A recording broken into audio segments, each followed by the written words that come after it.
Oh, oops. I'm all wet. Noel, looking forward to your Kansas City show. See you soon.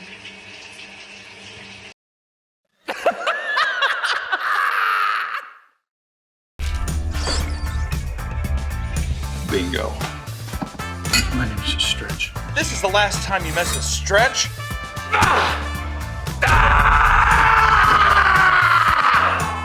And Fade.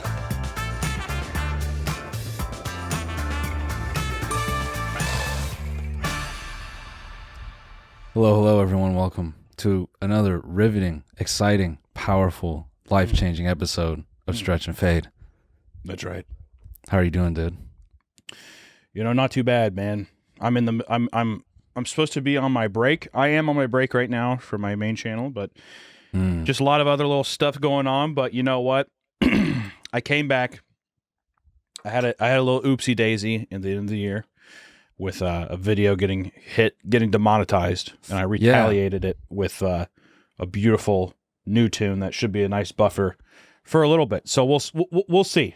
You know, that's all I can do. Yeah. I mean, that's what this business is, man. That's what they say. You know what they say about this business. Man, this business is crazy. It just is what it is. It's cutthroat. It's diabolical. Can I ask you a question? Yeah. If Susan Wojcicki came up to you, and that's the CEO of YouTube for people who don't know, and she was like, she did this shit. She was like, she's down in a hole, first off. All right, so you're looking down into a deep, dark hole, all right? How does she come up to me but she's in the hole? No, just listen. She's like, Noel. And you're like, what? Noel, come here. I got something to show you. And you walk up to it, and she offers you the best ad rates. She offers you forever being pushed in the algorithm.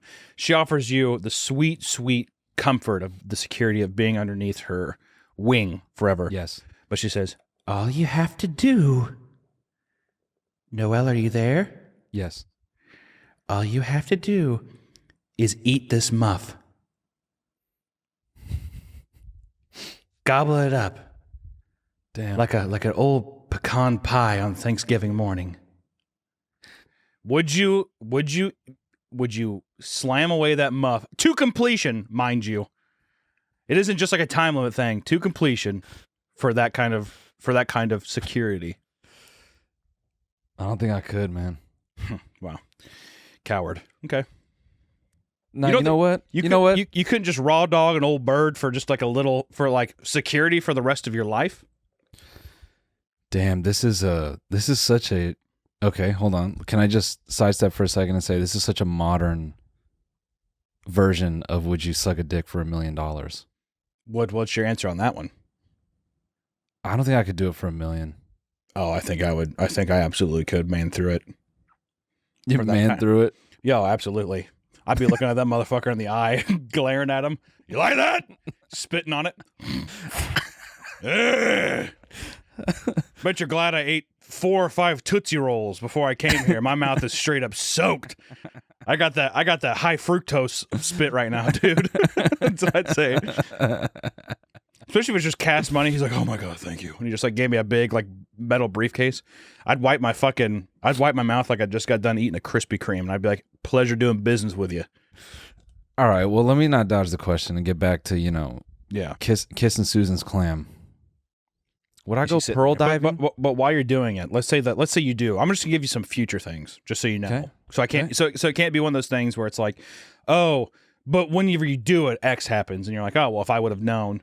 So while you're doing it, she could sit there and she's tickling the top of your head with her extremely long fake fingernails, and she's just doing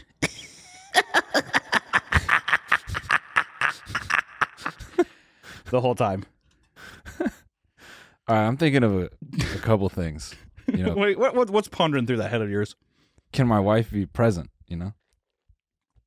Or is this like going to war? Do I just me and you? Okay, all right.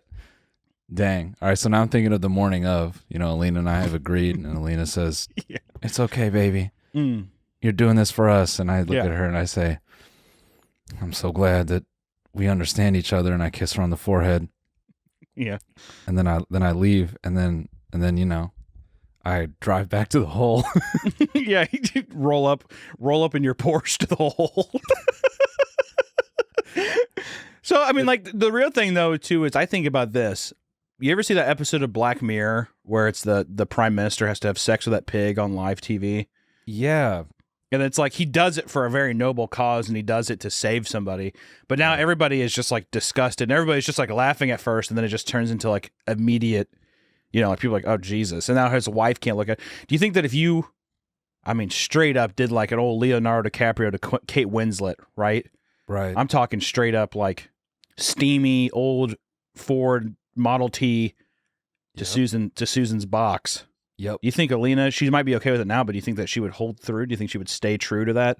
Do you think she'd be able to kiss you on those lips who touch the surface of the moon, the dark side of the moon, technically? That's the part. I don't think she could. I think I would come back from. Actually, no. She may be able to compartmentalize. Is she home? She is. Yeah. Ask her real quick. Aleena, come in here. Ask her. Yeah, put her on the mic too, guys. Yeah. Hunter has a question for you. It's so great as I'm doing this episode with the door open too, so I'm sure she heard like half of this. She's going, "The fuck are you guys talking about?" Aleena. Oh, she's coming. See, these are the interesting Herculean challenges, tasks that truly test a relationship. Okay. Now you break it down to her. I don't want to be the one. You want me to break it down? Okay. Right. So Hunter's asking. Why isn't he on camera? Oh, because he doesn't know how to use a computer. But Okay. Hunter's asking. He asked me if I would be able to clam dive on the CEO of YouTube for basically infinite guarantee that we would get the highest CPM, highest ad rates, but I have to clam dive her. No, to completion. To completion, he says. That's important. Yeah. And mind you, I'm doing this and she's in like a big hole. She's like at the bottom of a big pit. Yeah, you have to climb down a large pit. She's in a big pit.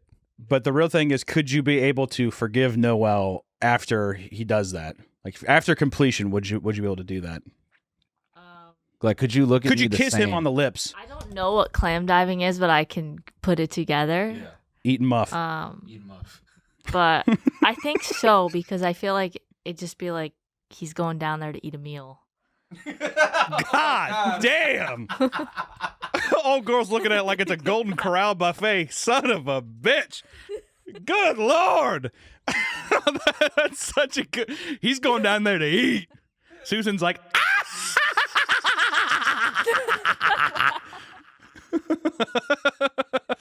All right, thank you. Yeah. Thank you for participating in Gay Son or Thought Daughter. Yeah. Hey guys, we want to take a quick break to thank the sponsor of today's episode, Manscaped. Manscaped is here with the deal you can't pass over this Easter season. Get yourself feeling as sweet as candy by going to manscaped.com and getting 20% off plus free shipping with code STRETCH. Yeah, I like using the Lawnmower 4.0. I use it in the shower to cut my cock hair, my asshole hair, in the shower. I'm wet. The Lawnmower 4.0 is waterproof. I cut my balls in the shower, but it's smooth. That's how I want them. It's waterproof. And I think that you should try the Performance Package 4.0 by Manscaped, which includes their Lawnmower 4.0 trimmer, Weed Whacker 2.0 ear and nose hair trimmer, Crop Preserver ball deodorant, Crop Reviver toner, Performance boxer briefs, and travel bag to hold your goodies. The Lawnmower 4.0 electric trimmer has their proprietary advanced skin-safe technology that is designed to trim hair on loose skin. It's also waterproof and equipped with an LED light. The Easter Bunny dropped off an extra special gift by adding the upgraded Weed Whacker 2.0 nose and ear hair trimmer. April is also Testicular Cancer Awareness Month.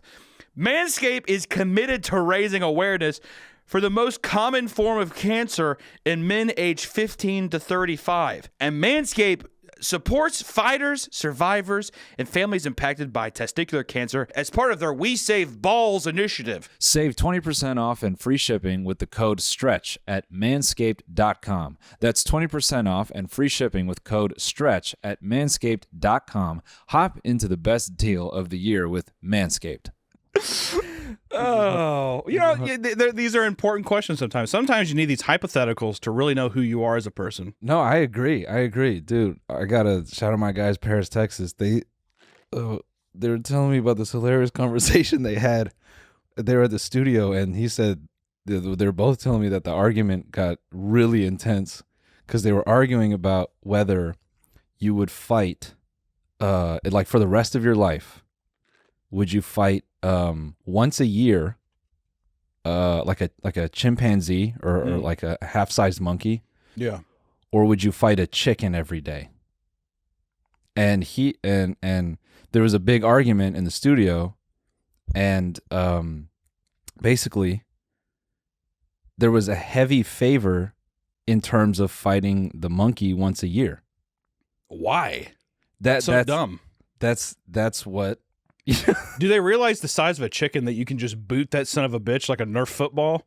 I do that shit every day with my wife at my house. I have the constant struggle every day. Let me tell you something. Those birds ain't tough. You know what's tough? Getting your dick and balls ripped off. Like having your fucking having your taint skin removed like from a chimp, like it's the top layer of a pizza. You know what I mean? Like I would not have to. Every day I'd be dreading. I'd be like, the chimp's coming. It would be a forever burden on my life. That would just scare me every day. Never be able to enter a zoo again. Well, you see that's what. Okay, so that was a big point of contention in the in the conversation. Oh, I imagine. Right. Because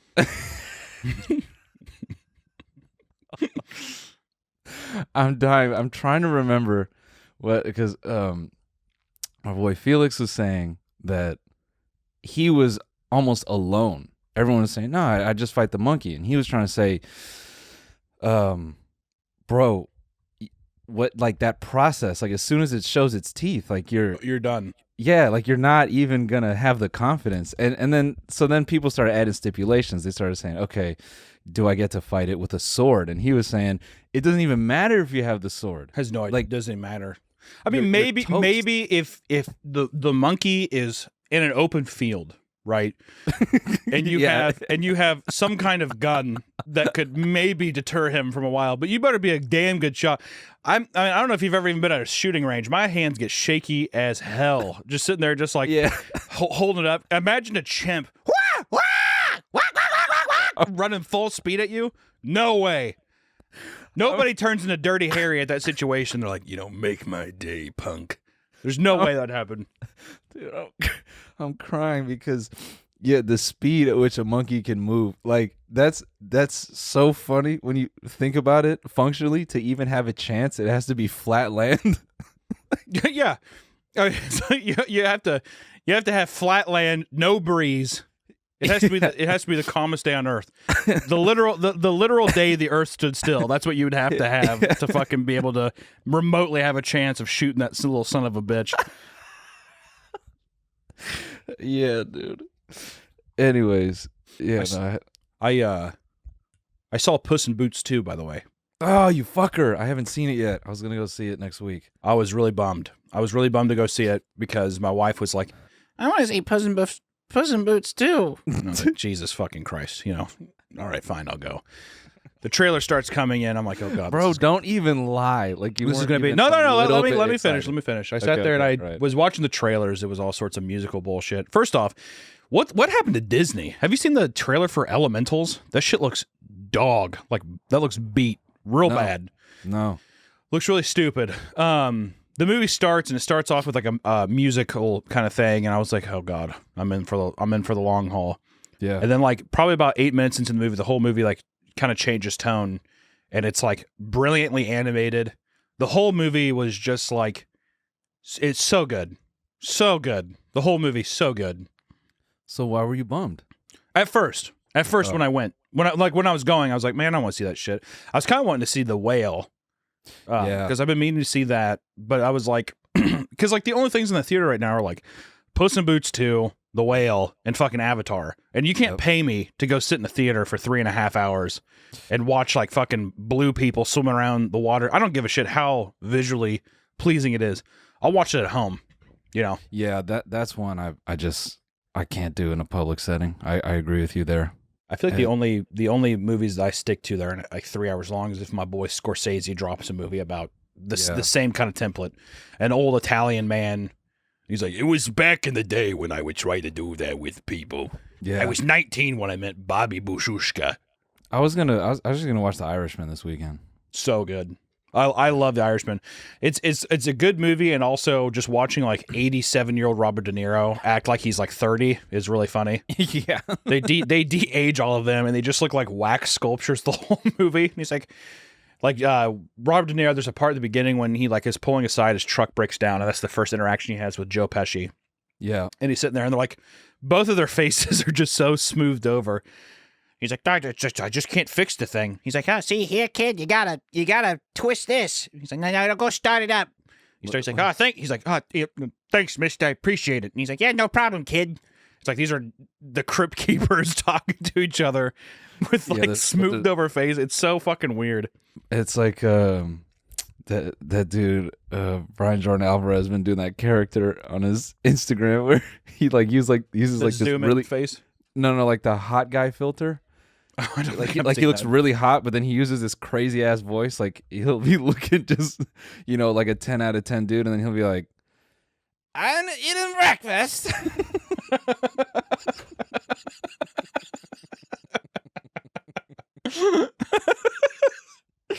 Yeah, that's good. All the comments kill me too. People are like, "This is exactly how I thought he was gonna sound." Yeah, exactly. Oh my god, so dreamboat. Yeah, bro. Speaking of whatever, have you watched Slow Horses yet? Have I watched Slow Horses? Yeah, no, that's not like me taking a dig at you being from the Midwest. It's like I'm saying no. I didn't know. Like that's the name of a show or movie. Yeah, it's an Apple TV series. No, I haven't seen it. It's dude, it's like it's basically a more up to date kind of James Bond. It's not as like cartoonish and And it's called Slow Horses. They made a spy show called Slow Horses. Yeah, dude, I was surprised. It's actually really it's a good watch. Apple TV's been putting out some bangers, man. Yeah, they have. Severance was probably the best show of last year. Severance was great. And then I just got done watching Ted Lasso, which Ted Lasso to me was like the PG, like kind of reminds. It has like the same kind of vibe as like what's that one show my wife likes a lot. It's like it's about like purgatory, The Good Place. Yeah, kind of has like that feel good thing where it's like they might be like, gosh, you're just so freaking annoying sometimes. Yeah, like that kind of vibe, Yeah. Ted Lasso. I got sucked in, dude. Okay. I don't know why. I got sucked in. I've been resisting Ted Lasso. I don't know. I like Jason Sudeikis. It's like a completely unrealistic anything. Like the whole show is just like this would never happen. It's like kind of stupid in that way, but the characters are fun enough, and it's just one of those. It's just like a feel good show kind of thing. You know what I mean? Okay. And like sports shows, I think are really easy because the motive is always very clear. We need to win or whatever. We gotta right? win. We gotta get the championship. Right. So then like you're always behind them for like what they're doing. So it's an easy goal versus like Severance. I feel like a lot of people would be turned off because they're just like, I don't know what the fuck's I don't know what's going on. You know, that kind of thing. Yeah. But yeah, I don't know. It seems like Apple TV keeps releasing good stuff though. Yeah. What's crazy is, I can't tell this. Damn. Why? No, I have to tell you off record. It's about Severance, but I legitimately can't say. What? Like what? Like the ending or something? No. It's just I can't even put this in. What kind of industry gossip do you have? Yeah, put it out there. No, I can't. Look I at you can't. dangling the fruit in front of him like that. I literally can't. Oh, I have all this backsider information with the No, director. it's really not that big of a deal. What is in general terms? You don't have to say what it is, but what is the general gist of it? It's just I kind of know the story about how Severance made its way to Apple TV. Okay.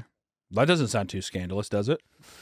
It's that in and of itself is not. You're right. I mean that's the most I can say. Okay, dude. Noel Miller just dropped how it got on Apple TV. Gunned down Adam Scott or whoever the fuck that actor's name is. Yeah. Execute Adam Scott. Yeah. Apple TV actually did Severance to Adam Scott, and he's not who he is. It's just a biography. It was just a remaking. Severance, the show, is Apple TV employees or Apple employees. Basically, like giving their fucking, like basically telling people like this is exactly what's happening at Apple headquarters with Steve Jobs. So like Steve Jobs is probably what's his, Tim Cook? Is that the new guy? Yep. He's scary. Timmy. He's a scary looking dude. He kind of looks like a extreme, like if you did the face filter to Ellen DeGeneres, and if you hit old like 4 or 5 times, that's what Tim Cook looks like to me. Timmy, yeah, I've never really thought about his face like that. If I had to describe him, it seems like he'd be like a mythical tree in some cartoon or some shit. That's a really good description. Like, hello. Yeah. It's like Mitch McConnell and Ellen DeGeneres. That's how I see him. a war criminal and I don't know. Yeah, a war criminal and a war criminal. Surprisingly enough. Hey guys, we want to take another break to thank a sponsor of today's episode, Stamps. Our team here at TMG Studios works hard every day to create the best possible content for you to enjoy every week. And they manage a lot of our moving parts, including getting all of our shipping needs done by using Stamps. When every person, moment, and penny counts in your business, you can't afford to take any of them for granted. Stamps.com gets it because for the last 25 years, they've been helping businesses like yours save you time and money. So you can focus on your business knowing Stamps.com has all your postage needs covered from premium discounts and great rates. Running a business isn't cheap, especially when it comes to fulfilling orders for your customers. Luckily, Stamps.com has huge carrier discounts, up to 84% off USPS and UPS rates. Plus, Stamps.com automatically tells you your cheapest and fastest shipping options. Get access to USPS and UPS services you need right from your computer, anytime, day or night. No lines, no traffic, no waiting. And if you sell products online, Stamps.com seamlessly connects with every major marketplace and shopping cart. Set your business up for success when you get started with Stamps.com today. Sign up with promo code STRETCH for a special offer that includes a 4-week trial. Oh my God, really? Plus free postage. Okay.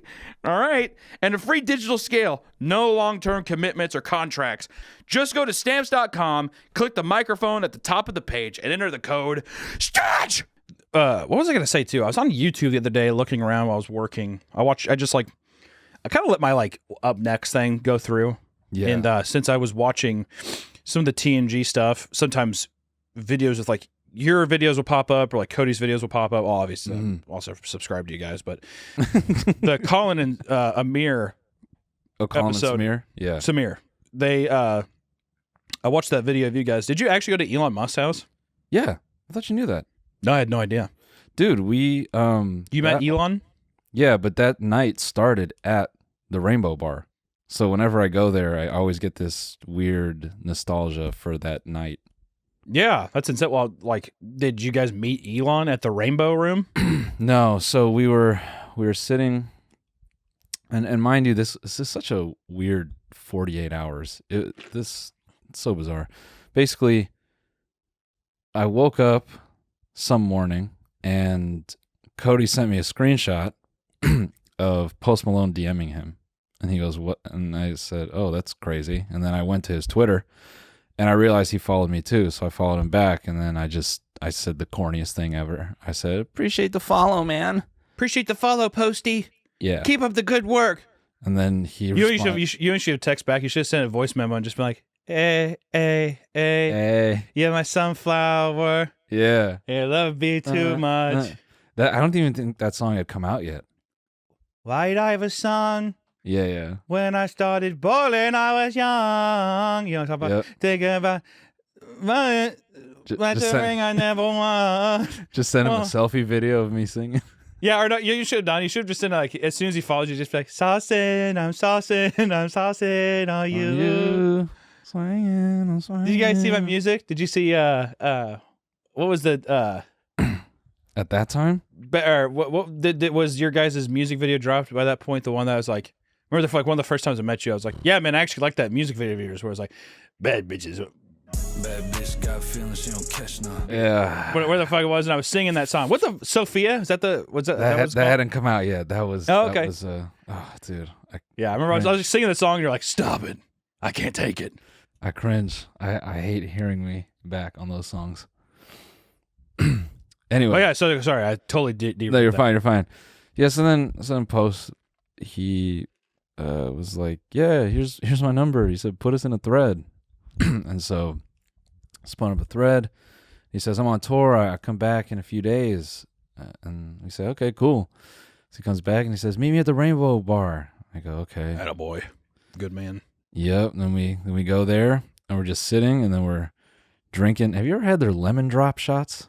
Nah, man. The only thing I ever get is Jack and Coke there because of Lemmy. Yeah. Well, they do this thing called a lemon drop, and they taste really good. And it's probably I don't know. I've had cocktails and whatever mixed They're drinks, very but- strong. Lemon drop shots and martinis are super strong.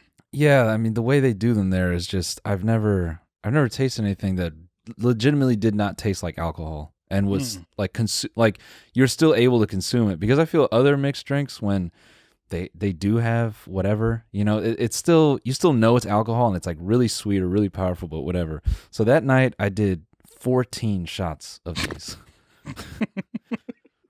These are good. Yeah, Fucking seriously. lemon Yeah. drop shots, Seriously. the rainbow. Seriously. Okay.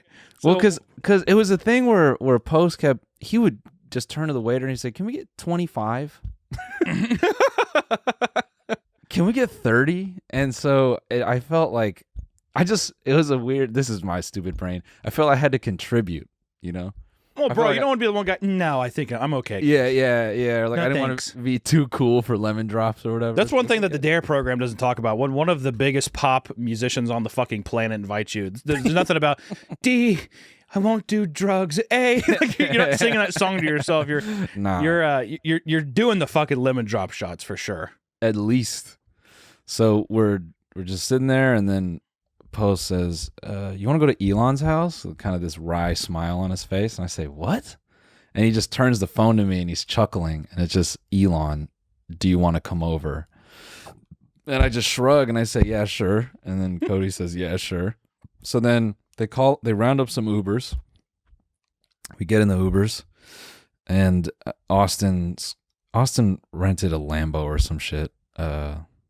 Or maybe it was actually no, it was his. He was still living in LA at the time. So his security drives him in his Lambo, and we go to this house, and we go up the driveway, and it was really weird. There were, Grimes was there. She was like holding lanterns. It was just a whole thing. I don't think I mentioned in the Colin and Samir episode, but Elon made this really weird joke to me and someone else. Oh, that's what it was. It was myself and Post manager, and we were standing by this Aston Martin. It was a really old Aston Martin, and he points and he goes, "Look there. Do you see it says cigar holder? Because in this time, cigarettes were considered to be for girls." And we just stood there and said, "Oh." Yeah, that's cool, dude. Yeah. I ate a full bird today while it was alive. That's what I imagine the next thing was. Yeah. Have you guys ever eaten a full pigeon before? Just grabbed it from the air and ate it like a cat? It's such a weird thing to retell, because I always feel weird talking about someone who doesn't really know who I am. You know what I mean? What's an experience in your life? And it happened. Yeah. Yeah. I think the funniest thing was the rest of the night pleasant? it was awkward, man. Or not awkward. It was fine. It was fine.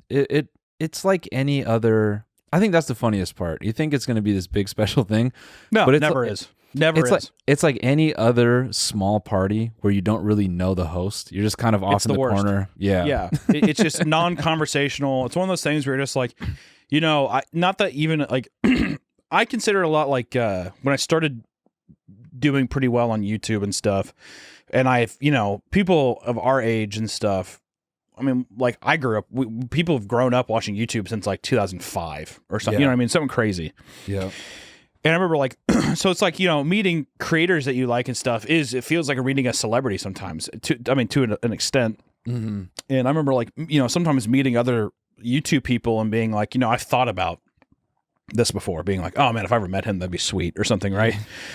And like meeting people at parties or something like that, it's like, not only is it's never as exciting as you think it is, but it's almost always worse. It's almost always just kind of like you find like you're like talking to them and they're like super like one-dimensional or whatever else. It's like, I don't know. I could totally see going to Elon's house and just being like, that shit was a drag. That was a bore. Yeah, it was more. This was a cigarette. This was a cigar holder. He has every piece of article, like every piece of furniture in his house. This is a cigar holder because back then ladies smoked cigarettes. Yeah. Well, we found out later because when we were there, we were noticing there wasn't a lot going on in the house, and we found out later that it was one of his party houses. So there was furniture, but and here's a funny thing too. I didn't realize how many kids he had. So he has a shit ton of kids from different women, I think. Yeah, it hit me afterward where I thought, man, this dude was just hanging out with Post Malone. He had like some random, fucking content creators in his house and some other strangers. And he's just up at midnight, dating Grimes. And he's got 9 or 12 kids just in the she's ether. trying to fucking catch fireflies out in the yard or whatever the fuck it is. And his robot son's going to be the only one. His robot son's going to be like Baron Trump. It's like, that's the most popular one. Yeah. All the other kids are fucked. Yeah. The robot child will be the most popular for sure. Yeah, the other kids, who even really knows their name? No names, bored. Yeah, before he popped off, doesn't even count. Bro, speaking of robot children, I was trying to see Megan today. Oh, dude, Brian Jordan Alvarez is in that. Really? Yes. That's awesome. Okay. Yeah. Yeah, it looks like really weird. Dude, I think it's right up your alley. I think you're probably going to love it. It's going to be really weird. I'm hoping it's really bad, but funny bad, like in a good way. Yeah. Where it's like, it becomes like something where people are like, dude, you got to see it. It's really funny. Just because it definitely is something where a studio system spent $100 million on a CGI girl because they're just like, AI is hip right now. Yeah. People are scared of AI, that kind of thing. So I feel like they're doing something like that. So no, I'm very curious to see it. We'll see. Speaking of kind of B horror or whatever, I watched Battle Royale. Classic. The other night. Yeah, I did not realize that Tarantino casted Gogo from Battle Royale. Of course. I knew her character was a nod to it, but yeah. That movie is like so unbelievably influential on so many parts. I mean, like so many of even just like literature and stuff. I mean, like so many of those tropes have been seen throughout so much of the like media, especially in like the recent 20 years of films and stuff. Because I think when did that movie come out? That movie came out probably like what, early 90s or something? 2000. Oh, it's 2000. Exactly. Wow. Yeah. So yeah. But it was because I had done. It was so funny. I found this.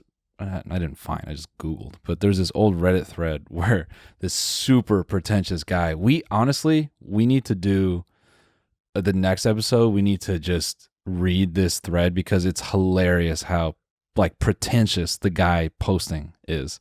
Okay. And basically his thing was, I do not get why this movie is so favored and is so influential. It is objectively bad. And he calls out all the things that are supposed to be funny.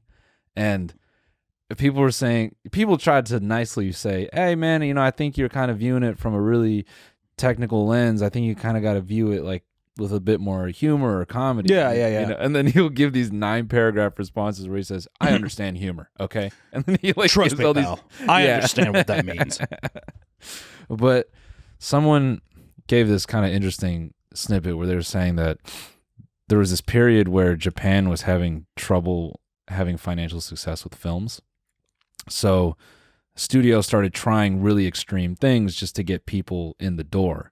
and I don't want to butcher this, but I believe Battle Royale was kind of a summation of all those attempts that these studios were making. Like, I think maybe Battle Royale was the one to go, all right, why don't we just go overboard? Like, we're just going to use children, and they're all going to kill each other, and it's going to be fucking, like, brutal. And so I think, I believe that more than the film just kind of being kind of crazy and wild to watch, I also think that there was this meta layer that I think people at the time were like, oh my God, yeah, this is what people are trying to do right now, but this is actually good kind of thing. I think it's there's always these kind of films, especially with like smut films, a lot of things can be very hard for people to watch. It's something to take in mind, which doesn't mean that, like, I don't think you have to look at everything through a constructive lens. Like, I think people can just be totally turned off by, like, being like, I just don't want to watch that kind of stuff. Yeah. But I think to blindly devalue or think that something is just like smut for smut's sakes, I think there is movies like that, but I think you'll find that a lot of directors and stuff like that always have obvious, like, meanings, or, they're trying to accomplish or say something through work. Definitely. Because I think there's, like, a clear difference between something like Battle Royale, and then it's like a clear difference between something like a Rob Zombie film where it's very surface level. It's just like kind of meant to be like a grindhouse kind of, like, everybody's screaming. It's loud. It's visceral. It's supposed to just, like, be in your face, and it's could be really fucking annoying at times. So I don't know. There's a lot of shit that I like that I think sways that way and stuff. Like, I think I don't know. That stuff's just right up my alley. I like that stuff. Yeah. I thought Battle Royale was kind of. I thought there were some, funny aspects there, because is it original source material, or is it derived from, like, a manga or anything like that? I think it's derived from a manga. I'm pretty sure. I could be completely wrong, though. I don't really know much about it. If it's not derived from manga, I would be hard surprised if there's not some piece of literature that it's not inspired by. Yeah. Though. Well, two things there, because I just finished Alice in Borderlands, and I just think when they do kind of these, live action mangas, like, I think what's pretty great is how the transferring the source materials, like, characters, in look and feel. Because I think with superheroes, they obviously do that with comics, but to me that's kind of, I don't know, that's easier in a way. Like, there's just a straight up uniform that you have to make, and then you just put it on someone, then it's like, oh, that's the Green Lantern. But when they kind of adapt out, or, like, create these characters, like, as real people, and they kind of have to cast someone that looks like them, and they kind of got to get their hair right and their wardrobe right. I don't know. I think those two older students in Battle Royale, they were just, like, they were funny in a super entertaining way to me. Like, they have these kids shuffled in, and these two guys that are clearly older, but I still got that sort of, like, manga anime feel when their characters got introduced, like, Yeah, very. And I looked it up too, and yeah, it's apparently based on a book that was completed in 1996. It was submitted to stuff. It was entered in, like, Japanese, like, into, like, Japanese like, writing contests and stuff, but it didn't make any prizes. But it got published in 1999. That's crazy. And then like, in 2001 year, sorry, I'm just going to read this deal. No, in 2001 year after publication, Battle Royale was adapted into a manga series and a feature film. So the same year that it got published into a manga series, it also got the film that year as well. So that's I think cool. it must have been, I think what you're saying, though, the cultural relevance at the time, I think probably skyrocketed its success and made it really culturally relevant. And people were probably like, we need to, like, get this shit made. Yeah, something I have never watched that I assume you've watched is Akira. Of course. Yeah, I've not seen it. I didn't even know, because I had heard about some animated film, where every frame was hand drawn, and I didn't realize Akira was the one. So, I think, I don't know. I'm going on a little weeb kick. all the basic bitch. It's pretty amazing the amount of shit that goes into anime, or, like, just the significance and the cultural relevance of anime a lot of the times. Mm-hmm. I'm not a huge anime guy, Yeah. but I think, like, Akira, I think, like, Perfect Blue, is really good. There's just like some that are just inarguably just like beautiful films that don't just fall into like modern tropes and stuff. But Yeah. I mean, Akira, that's been parodied more than I can, ever comprehend. Yeah. Hey everyone, we want to take another break to thank a sponsor for today's episode, BetterHelp. Life is a journey about learning about yourself. Something I learned recently about myself is that I love diner steak. Getting to know yourself can be a lifelong process, especially because we're always growing and changing. Through this lifelong process, I have been able to grow and blossom like a flower.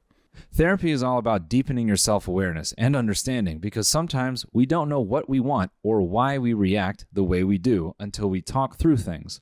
BetterHelp connects you with a licensed therapist who can take you on that journey of self-discovery from wherever you are.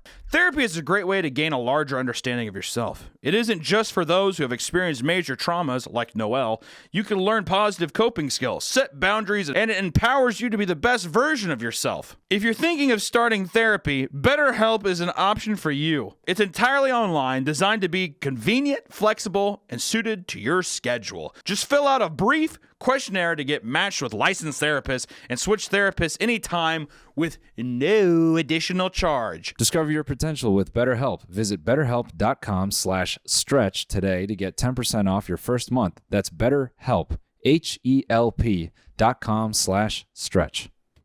Dude, I just have a random. Did you watch much of like Cartoon Network, Cartoon Network in the way of like Dragon Ball Z and Zoids and stuff like that? Did you watch too much of that growing up?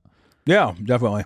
Yeah, I always thought, I was trying to remember recently on a TMG episode like the name of the show, Zoids, and it finally came back to me. And I always thought that show was so cool. Like I was so mind blown. How did they get 3D involved in 2D?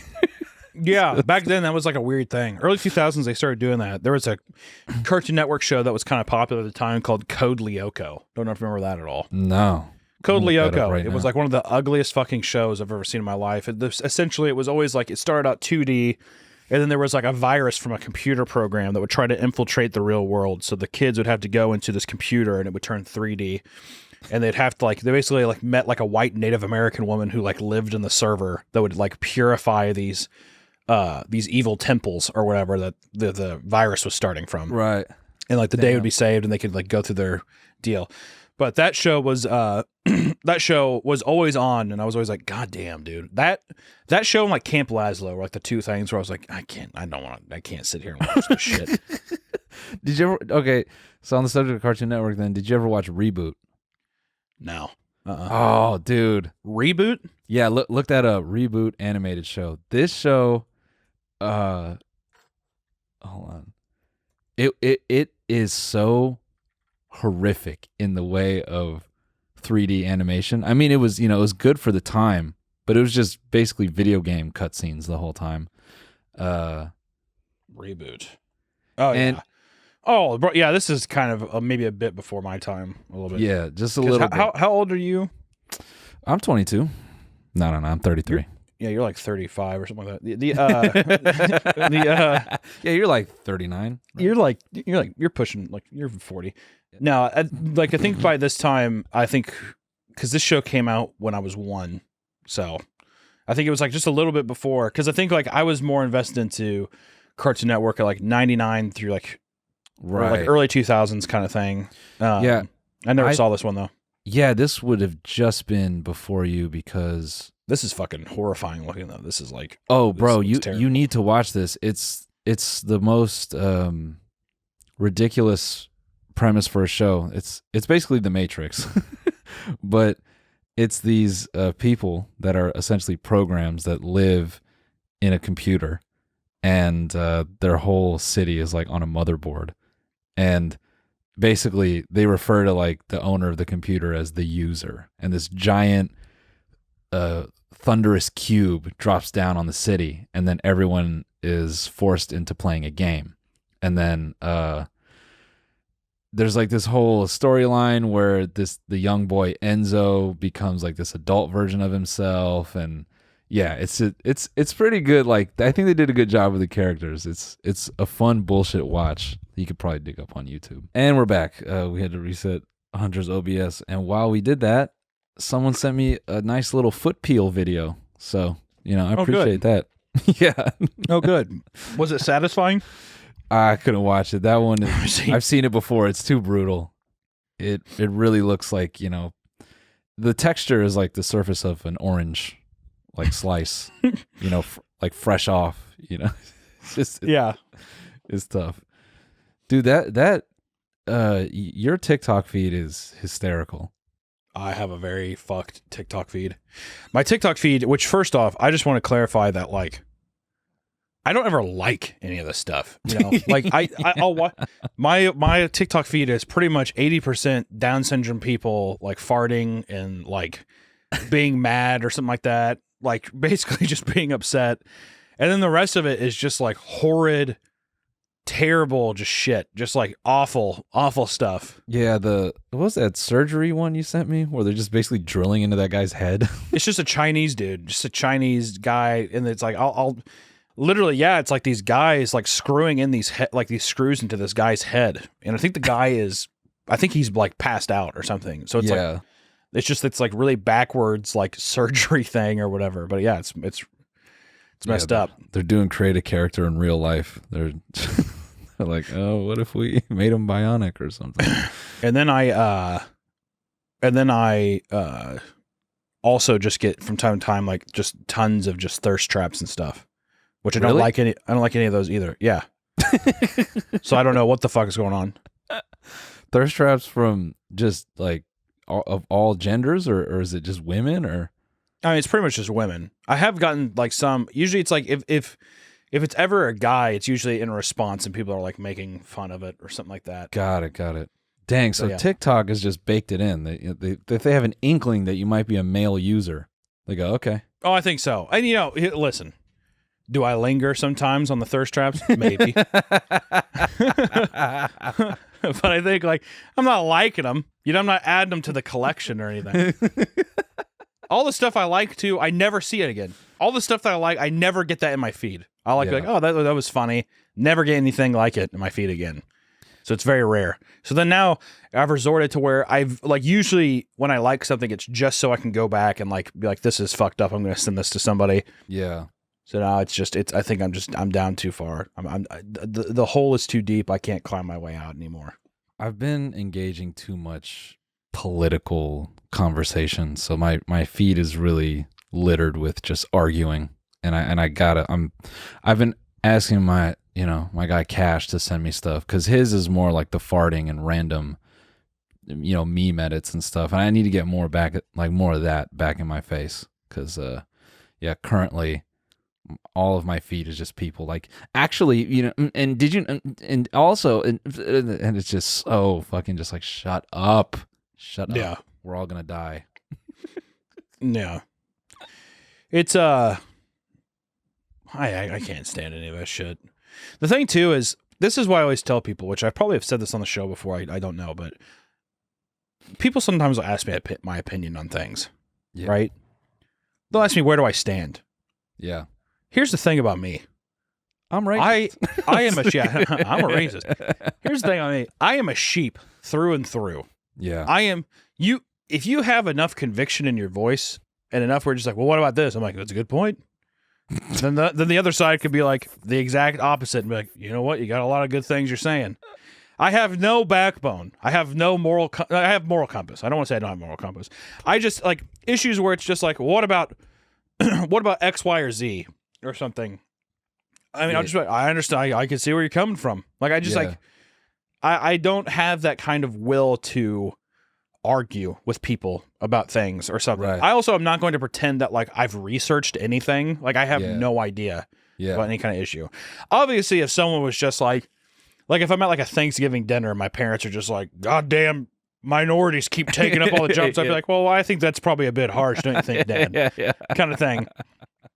But if it's just like, simple stuff about like, I don't know, bills that are being passed, because everything always just feels so serious. And I'm like, Yeah. I didn't even. I was like, oh my god, I had no idea that was going on. And then next, Yeah. like, oh, they're blowing it out of proportion. It's blah blah blah. And I'm like, oh, good. I'm glad. I thought it was going to be this crazy thing. Yeah, I have yeah. no backbone for any of it. Like so. net neutrality or some shit. You're just kind of like, yeah, bad. Dude, you like if you were born in 1940, you would have been just getting strung around by every politician hitting the fucking pavement. Absolutely. I think I would have strived back then, though, too, because that was the prime days of don't ask about your money, don't ask about religion, and don't ask about politics. Right. Those are the big three. Yeah. I would have done very well back then because the conversations were probably all very just like, people were just judgmental underneath their, Right. like in the privacy of everything. Right. But nobody was just like talking about the political ideas or anything. I feel like I could have been very good. People would have just been shit talking the fuck out of me behind my back, and I could live with that. As long as I don't know, I can definitely live with that. I'm that kind of man. I do feel like just going into a dinner, just railroading everyone with horrible conversation, and then you leave just smiling like I killed that. I had a great time. And yeah, exactly. God damn, that dinner was good. The tasty rolls. We got to go back there again. And everyone's just like, I fucking hate that guy. But they never say it to my face, so it's okay. Versus if people told me that now, I'm very, I have very thin skin. I'd be like, but why? What did I do? Please love me. Damn. I love you, man. Oh, thanks, dude. Weird, Thanks. Thank you. yeah, just weird, genuine turn. I love Yeah, you, no. dude. No, man, I appreciate that, dude. Thank you. It's the beginning of the year, and I look at the docket, and I feel like everybody in any facet of their life looks at the beginning of the year and they just say, "How am I going to do another one of these?"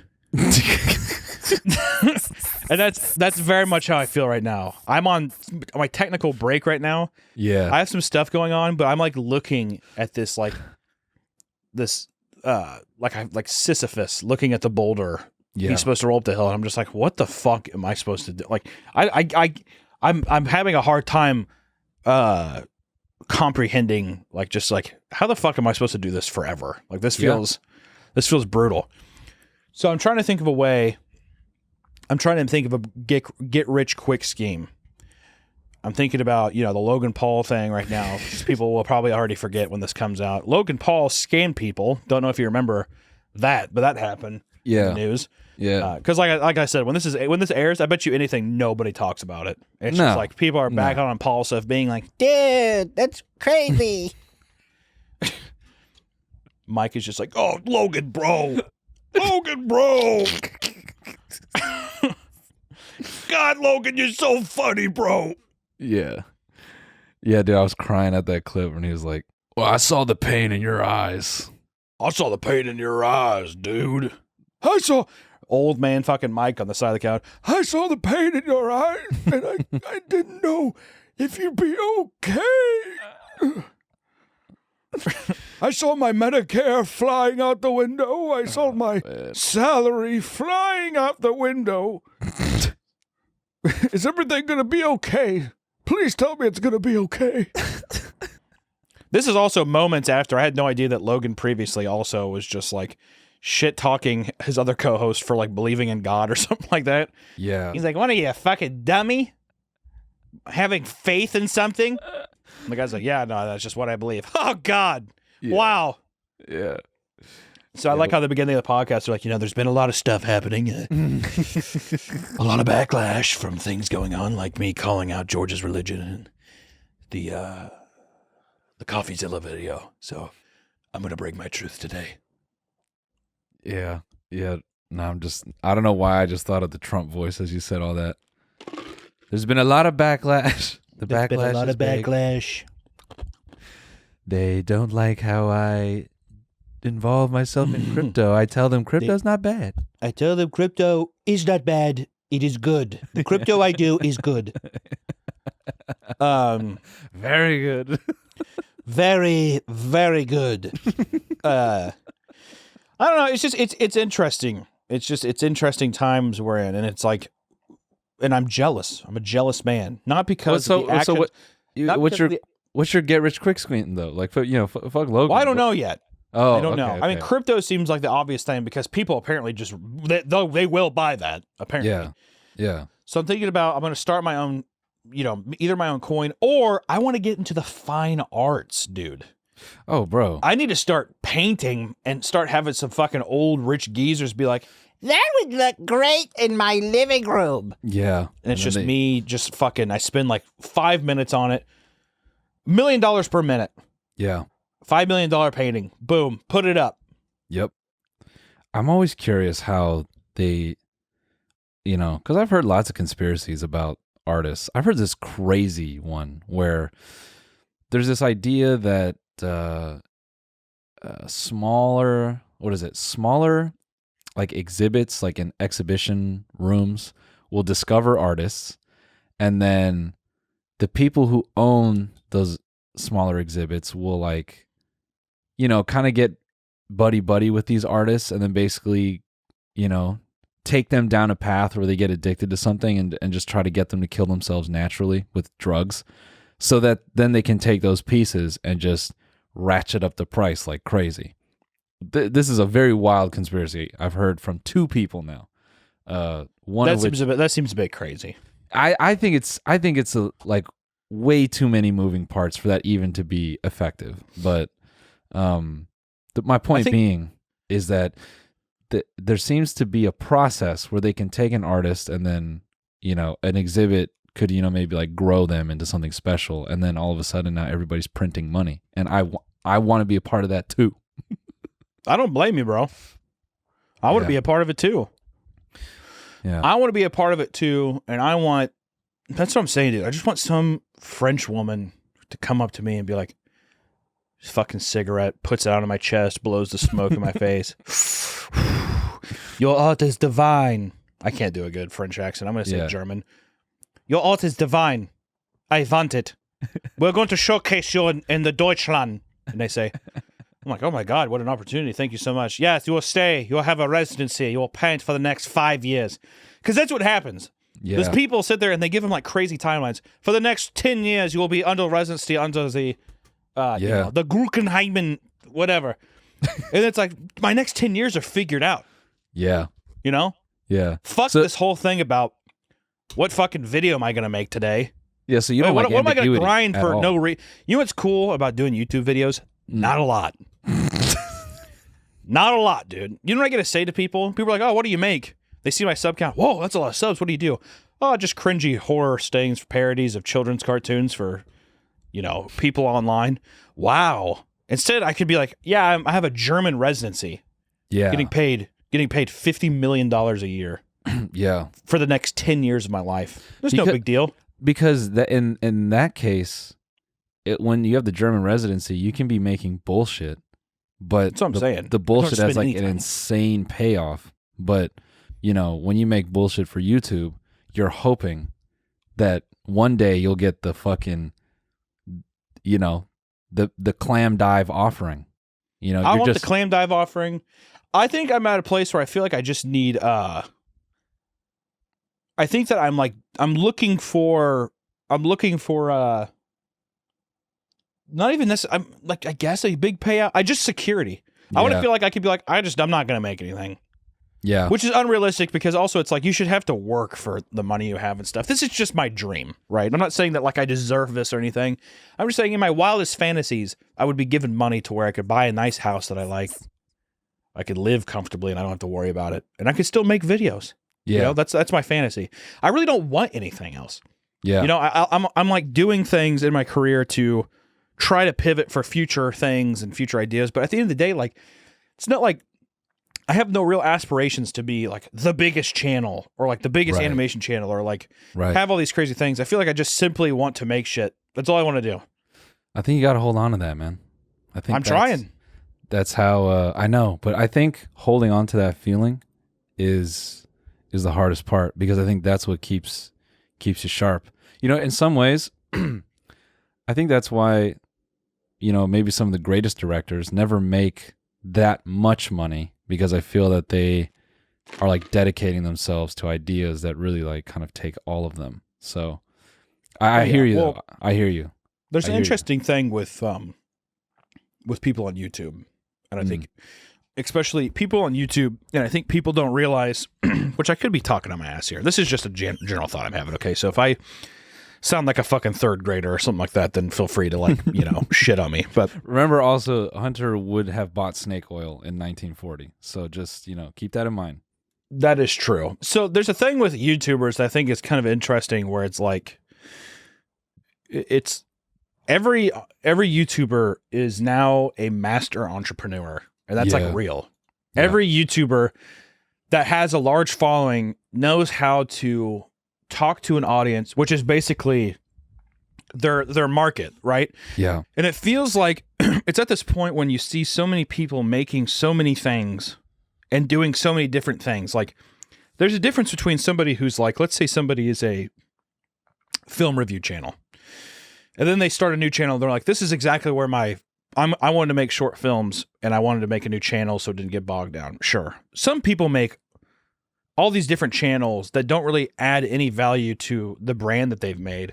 And it just feels like it's monetizing all these different aspects of their life, like monetizing every second of their life. Yep. And it becomes this question that I feel like, and it's different for everybody because I mean, nobody ever knows the struggles. I guess what I'm getting at is like, when is it enough? Like when is the, like when does the question be asked that's like that's like what is enough money, when is enough to stop or whatever? Because I think that you're okay, so on that point, sorry, I don't want to cut you off, but I think if I had to say, I don't think it's ever. I think that's the problem, is I think people get this money and money from the internet comes fast. So it just like becomes like this number go up psychology. And I don't think it can ever end. I think that is the problem. Sorry, go ahead. Well, no, I think you're right. I think it's just very interesting.